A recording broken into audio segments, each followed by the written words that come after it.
Hi,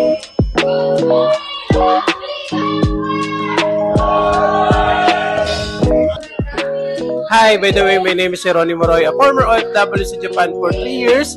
And ngayon, di ba, kumita ng maganda dahil sa ganitong opportunity. And good news kasi ipapakilala ko sa inyo yung mga kumita sa TikTok and Reels.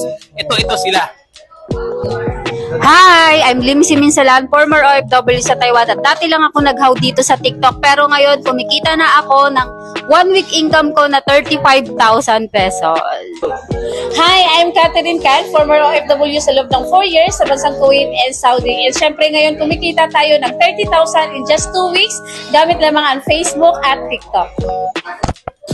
Hi, I'm Jessica Bansifra, a former OFW nurse sa Germany and right now nang dahil sa TikTok, kumikita na ako ng 20,000 weekly. Hi, I'm Dars Abilin, dating OFW for 4 years sa bansang Saudi Arabia. Isa lang din ako sa mga nag-use ng TikTok ko and syempre recently, kumita ako ng 20,000 pesos gamit lamang ang TikTok and FB Reels ko. Hi, I'm Emma Loriaga. I'm former OFW from Saudi Arabia. Isa rin ako TikTokers. Kumita po ako ng 25,000. 2 weeks income ko lang gamit yung Facebook, TikTok at FB Reels.